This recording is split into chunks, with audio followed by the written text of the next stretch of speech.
L'idée de ces films documentaires a été le fruit d'une rencontre, de ma rencontre avec le réalisateur, Patrice, qui est venu se présenter en mairie en tant qu'administré et surtout m'a parlé de sa profession. Donc il y avait longtemps que nous avions envie de mettre en lumière et surtout de garder pour les générations futures tout ce qui était l'histoire de notre village, à savoir notre patrimoine ocrier. Il a commencé dans le Sentier des Ocres avec l'extraction du minerai. Et ensuite, donc, la transformation s'est faite à l'usine Mathieu et l'application, et la démonstration en couleur, s'est faite sur les façades de notre village. Voilà. Donc ça, c'est un lien obligé, c'est une valeur ajoutée pour les visites de nos touristes, pour qu'ils puissent comprendre le sens de la démarche ocrière et peut-être aussi de la labellisation de l'opération Grand Site et de diluer ces touristes sur ces 3 sites.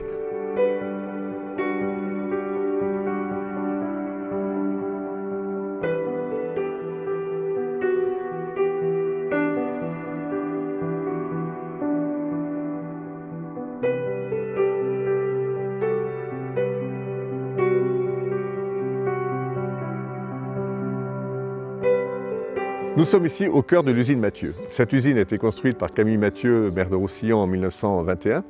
Elle a eu 3 histoires. Une histoire vivante, elle a exploité l'ocre jusque dans les années 50 à peu près, voire 70 pour les lavages. Ensuite, elle s'est endormie, donc elle a été abandonnée et rachetée par la commune en 91-92. Et quand nous sommes arrivés en 93, on lui a fait un nouveau projet qui a lui redonné vie. Et ce nouveau projet, c'est un projet de conservatoire de la couleur. C'est dans le même esprit qu'un conservatoire de danse, de musique ou de théâtre. C'est-à-dire, si on veut transmettre une discipline, il faut la pratiquer. Et on a été centre de formation pendant 25 ans, on a appris à faire des enduits, on a reçu plus de 10 000 stagiaires. On va faire les badigeons brillants, les badigeons mat, les enduits mat et les enduits brillants.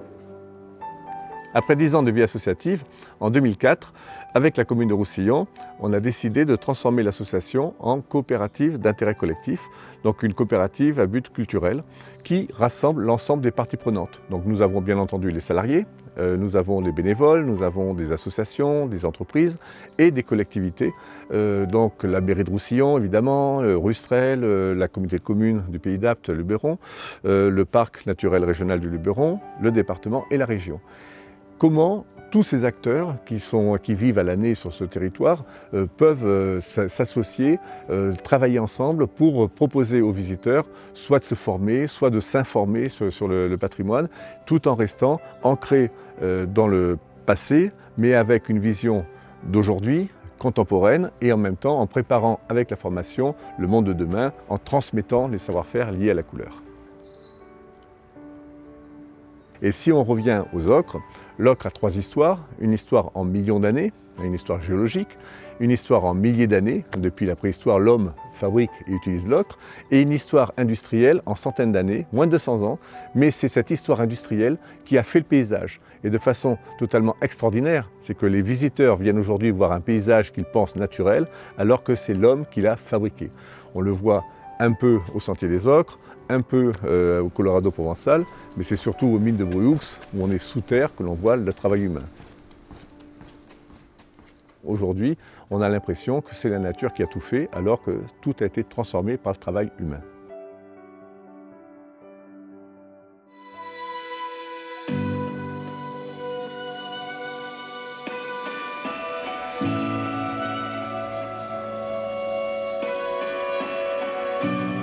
Je suis au Sentier des Ocres, au milieu du massif ocrier, à Roussillon. Il faut s'imaginer, il y a 110 millions d'années, le fond de la mer était au-dessus. Je me trouve actuellement à 50 mètres en dessous du fond de la mer de l'époque. Tout a commencé au fond de la mer. Sur un socle calcaire, que ce soit le Luberon d'aujourd'hui ou le Mont Ventoux, se sont déposés des sables. Ces sables venaient du Massif central, des Cévennes, et la particularité de la vallée d'Apt, c'est que la vallée d'Apt était plate et qu'il y avait très peu d'eau, à peu près entre 10 et 20 mètres. C'est très important parce que grâce à ça, il y a beaucoup de lumière, beaucoup d'animaux, beaucoup de plantes, et ces animaux, surtout des crabes, vont faire des déchets organiques, donc ça va créer un minéral chargé de fer d'origine organique. Et le sable va être coloré en vert. Cette période va durer à peu près 10 millions d'années. Cette glauconie va se transformer dans un minéral que tout le monde connaît, qui est le kaolin. Le kaolin, c'est une argile dont on fait la porcelaine. Évidemment, le kaolin est blanc, sauf qu'ici, vous avez du fer, et ce fer va s'oxyder. Et ce qui est extraordinaire dans le paysage derrière moi, c'est que vous voyez les deux couleurs des ocres. Vous avez la partie jaune et la partie rouge. Pourquoi la nature fait deux couleurs? Tout simplement, c'est grâce à la circulation de l'eau. Quand l'eau circule, l'oxyde de fer devient jaune, et quand l'eau ne circule pas, ça devient rouge. Et le troisième élément, qui est vraiment important, sans cet élément-là, il n'y aurait pas de massif ocrier aujourd'hui, vous avez de l'oxyde de fer qui se combine avec du sable. Et ce que vous voyez en haut, c'est la carapace ferrugineuse, c'est du minerai de fer. En même temps, ça fait un chapeau. Donc ce que vous avez derrière, c'est que du sable collé avec de l'argile et coloré avec des oxydes de fer. Vous n'avez que 5 à 15% d'ocre, tout le reste c'est du sable. D'où l'importance pour l'exploiter, de pouvoir transporter et de pouvoir le transformer.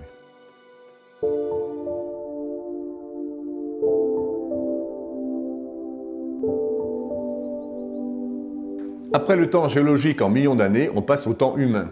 Le temps humain en milliers d'années. Il se trouve que c'est à Nice, sur le vieux port de Nice, à Terra Amata, qu'on a découvert les ocres les plus anciennes au monde, qui seraient datées de 380 000 ans, grâce à la présence de charbon de bois. La première utilisation avérée de l'ocre, c'est à Kefseh en Israël. On a des crânes avec des traces d'ocre rouge. Donc on peut penser qu'il y a vraiment une utilisation, une signification. Évidemment, on rentre déjà dans la culture. Alors évidemment, quand on parle d'ocre à la préhistoire, on pense de suite aux grottes ornées, aux grottes préhistoriques. Les grottes ornées, c'est beaucoup plus récent que ce dont on vient de parler. Les grottes ornées, vous avez Chauvet, c'est 40 000 ans, 36 000 ans, 40 000 ans. Derrière moi, vous avez Lascaux, c'est 16 000 ans. Donc c'est vraiment un temps beaucoup plus rapproché. Entre 380 000 ans et l'Antiquité, donc, il n'y a que 3 couleurs. L'ocre jaune, l'ocre rouge et le charbon de bois. Donc on n'a que 3 couleurs pour faire la plus grande partie de la créativité de la période humaine. On continue à monter dans le temps. Les fresques, évidemment, pendant le Moyen-Âge, elles se développent. Et puis, il va arriver un troisième temps, un temps qui est plutôt beaucoup plus court, en moins de 200 ans. Donc c'est une période industrielle, on pourrait même parler d'une parenthèse industrielle, où l'ocre va être utilisé en tant que charge minérale colorante dans l'industrie. Et ça va être exporté partout dans le monde entier. On va exporter l'ocre que l'on fabrique dans le pays d'Apt.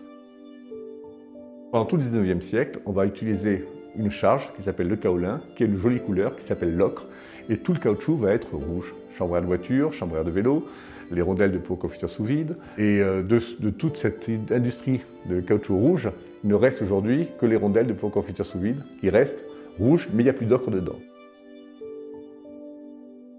Donc la fin industrielle de l'ocre, il va y avoir 3 dates. Une première date qui est une date politique, c'est-à-dire révolution russe. Le marché russe, c'est le premier marché d'exportation de l'ocre, donc qui va se fermer avec la révolution en 1917. 1929, crise économique internationale, donc un produit qui s'exporte à 80-95%, il va avoir un choc économique. Et puis une dernière crise, qui est une crise technique, c'est qu'en 1925, au lieu de faire de l'ocre à partir du minerai, je prends du fer, je l'oxyde et je fais mon oxyde de fer. Sauf que mon oxyde de fer, son nom, ça s'appelle ocre. Donc quand j'achète aujourd'hui une peinture ocre, elle est de couleur ocre, mais il n'y a plus d'ocre dedans, il n'y a plus cette matière à l'intérieur. Pour la période industrielle, 2 personnages ont eu un rôle important, et ces deux sont roussillonnés. Le premier, Jean-Étienne Astier. Donc Jean-Étienne Astier, il a 23 ans en 1780, à la naissance de sa première fille, et il se déclare comme métier boisselier. Donc il fait les boisseaux pour peser et mesurer le grain. Et en 1785, à la naissance de sa deuxième fille, il est déclaré ocrier. Donc entre les deux, il a inventé un nouveau métier, qui est le métier d'ocrier. Il avait une maison dans Roussillon, il a commencé à faire de l'ocre dans Roussillon. Il a utilisé aussi le four banal, après il a utilisé aussi des éléments pour broyer. Et il faisait ça dans le village. Et vers 1810, il faisait tellement de poussière qu'il y a eu des plaintes. Et on a dans les archives la trace de la demande officielle que le sieur Astier aille faire ses triturations d'ocre à l'extérieur du village, au minimum à 300 mètres de la première maison. Le deuxième personnage important est Camille Mathieu. Donc Camille Mathieu a été maire de Roussillon pendant plus de 45 ans. En gros, entre 1892 et 1940, il était radical-socialiste, il a été destitué par Pétain. Ce personnage, ce maire de Roussillon, a vraiment donné l'impulsion industrielle, même au village, puisque c'est lui qui a fait venir l'eau au village, qui a fait venir aussi l'électricité. C'est en même temps quelqu'un qui va bénéficier de l'arrivée du chemin de fer. C'est en 1877 que le train arrive à Apt. Et grâce à l'arrivée du train, la Pays d'Apt va devenir vraiment internationale, puisqu'on va exporter l'ocre, évidemment, dans le monde entier. Les pochoirs que l'on voit dans l'usine sont des pochoirs de destination que l'on mettait sur les tonneaux pour indiquer la destination. Et puis on va exporter aussi les fruits confits et on va exporter aussi la faïence fine. Et ce Pays d'Apt va vraiment s'ouvrir au monde entre 1880 et 1940. C'est vraiment cette période-là qui va être une période importante pour tout le Pays d'Apt.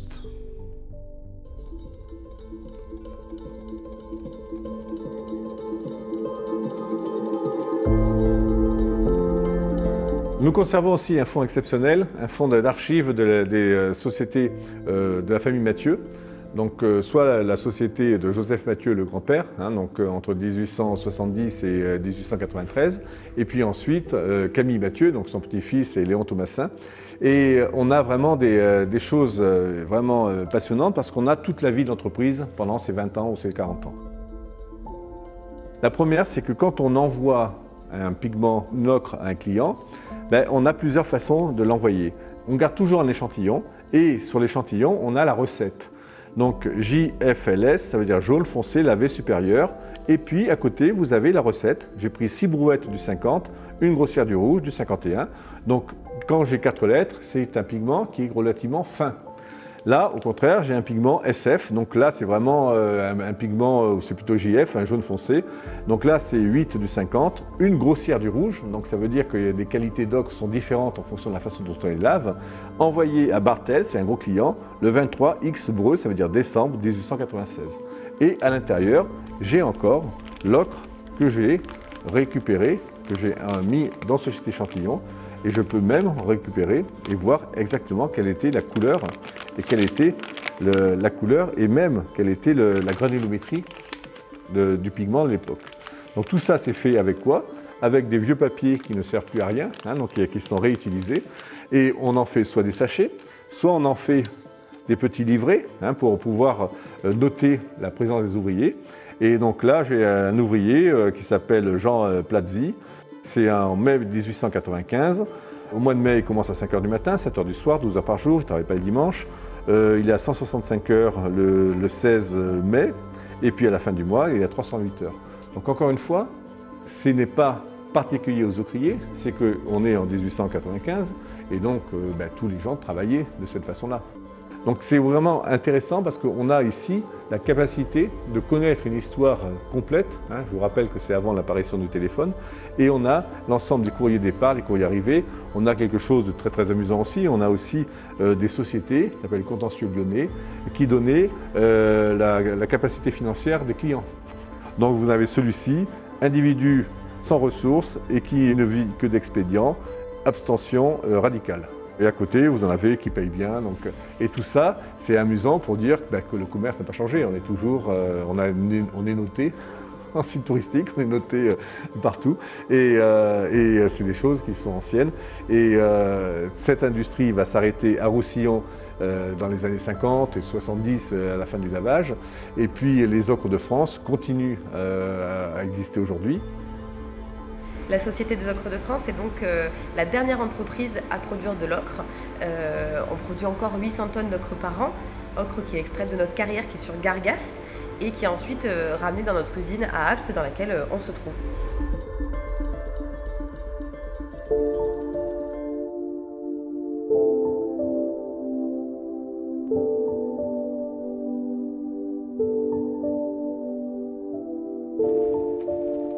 Alors je me trouve sur un tas de minerais.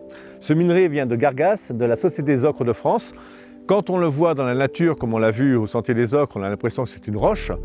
Cette roche, ce n'est pas de la roche, c'est du sable qui est mélangé avec de l'ocre. Donc dans le minerai exploité aujourd'hui, on est entre 15 et 20% d'ocre. Le reste, c'est du sable. C'est pour ça qu'il faut l'amener dans un espace de lavage où on va, grâce à l'eau, séparer le sable que l'on va jeter de l'ocre que l'on va récupérer avec l'eau dans les bassins de décantation. Donc l'usine Mathieu, sur 5 hectares, il y a 4 hectares de lavage et 1 hectare de machines et de bâtiments. Donc c'était un gros site. On fabriquait plus de 1000 tonnes d'ocre par an. Et voilà ce qui va se passer au niveau du lavage. Dans ce pot, on voit 3 choses. On voit l'eau, on voit l'ocre et on voit le sable. Donc toute l'imagination et toute l'inventivité des ocriers, ça va trouver un moyen de séparer le sable et de ne conserver que l'eau et l'ocre. Je prends mon minerai avec mon eau, je remue. Et on va voir comment séparer les deux, donc dans un bassin qui s'appelle le Batardeau. C'est un bassin qui est tout en longueur, qui fait à peu près au maximum 1,20 m en largeur, qui est un peu plus profond à la fin. Et toute l'astuce va consister à faire venir l'eau, le sable et l'ocre. Et au fur et à mesure que ce bassin, ce Batardeau se remplit, on prend des bouchons de bois et de la toile de jute et on va boucher pour éviter que le sable parte. Par les trous du haut s'échappe uniquement l'eau et l'ocre qui partent dans un deuxième bassin qui s'appelle un bassin reposoir. Et enfin, ça part dans des bassins de décantation où il n'y aura que de l'eau et de l'ocre. Donc en automne, en hiver, on lave, on laisse sécher au printemps et on ramasse en été. Avant, pendant toute la période d'été, on le ramassait à la main, on quadrillait le bassin, on faisait des blocs que l'on ramassait à la main. Aujourd'hui, les ocres de France ont une tractopelle dans la carrière et ramassent tout dans les bassins avec le tractopelle. Et ensuite, on amène ça à l'usine pour pouvoir le broyer. Nous sommes devant le four à ocre. La particularité de l'ocre, c'est que l'ocre jaune, quand je la fais cuire, elle devient rouge. Donc dans un four comme ça, on va mettre 5 tonnes d'ocre à l'intérieur, on va mettre 5 stères de bois, donc on brûle une stère par tonne d'ocre, et en 36 heures, l'ocre jaune devient rouge. Donc là, nous sommes dans le moulin du rouge, qui vient juste après le four. Dans un moulin comme ça, il y a 2 ouvriers, un qui charge le concasseur, ça va casser les mottes d'ocre, ça va les réduire gros comme le poing. Ensuite, ça va passer dans une machine qui est le broyeur, ça passe à travers, c'est pulvérisé. Ensuite, un autre ouvrier récupère la poudre dans le tonneau. Il y a tellement de poussière qu'il ne se voit pas à 2 mètres. Dans l'ocre, il y a toujours un peu de silice. Et la maladie des ocriers, c'est la silicose. Donc l'endroit le plus dangereux, c'est vraiment le moulin. Quand le tonneau est rempli, on va le rouler et on va le passer sous la presse. Dans une grosse usine comme ici, il y avait une tonnellerie. Donc dans le bâtiment du fond, on fabriquait ses propres tonneaux. Et ensuite, ça partait dans le monde entier à partir de ce qu'est l'embarquement.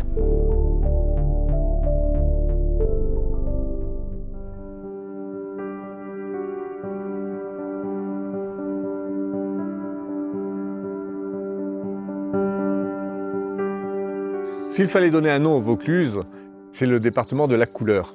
Puisque après les ocres, on a une couleur qui est vraiment extraordinaire dans le Vaucluse, c'est la garance.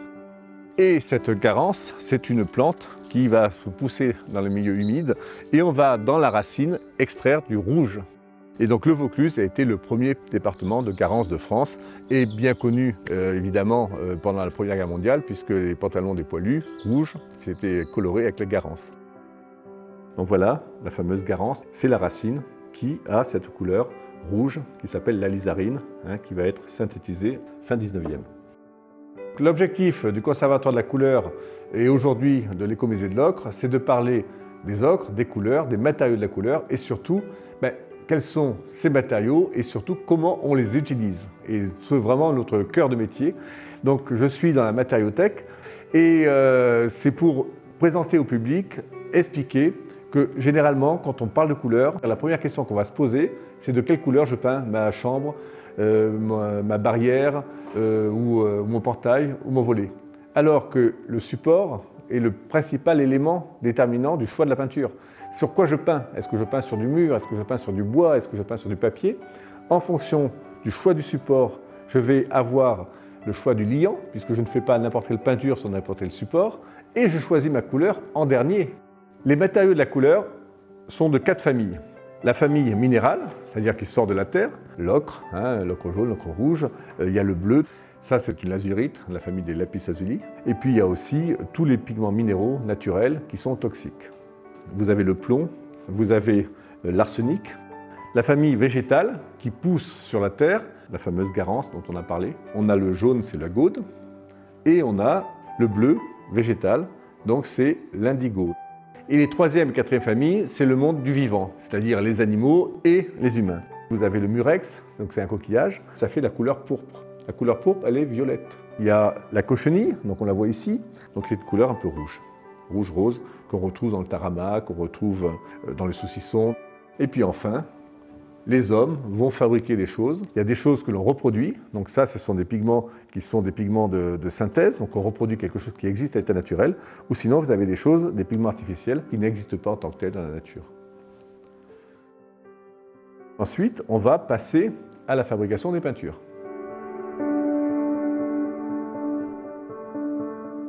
Aujourd'hui, je fabrique de l'aquarelle. Donc pour ça, j'ai besoin de gomme arabique, qui est de la sève d'acacia. Et je vais incorporer ce pigment de l'ocre rouge avec la gomme.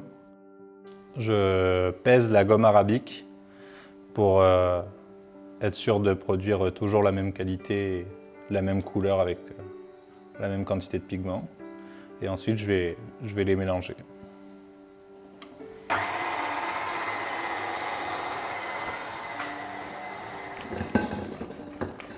Maintenant que la peinture est prête, je vais pouvoir la verser dans la poche à douille et ensuite, ce qui va me permettre de pouvoir remplir tous les godets un par un.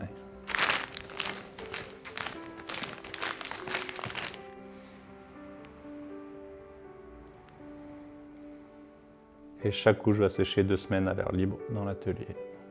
À la fin, le godet est prêt à l'emploi et on peut l'utiliser avec son pinceau et un peu d'eau pour peindre sur le papier.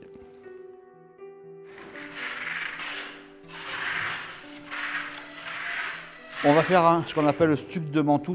C'est un badigeon qui est ferré. Là, c'est que de la chaux, d'accord, du pigment et le fixatif. Je fais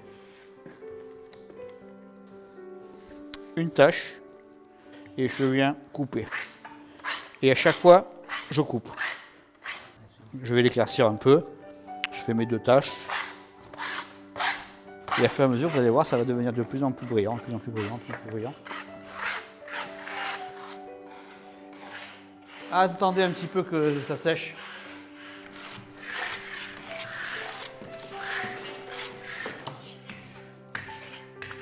Voilà, là c'est pas mal. Là tu peux mettre la cire. Tu en as assez pour tout le panneau largement. Hein.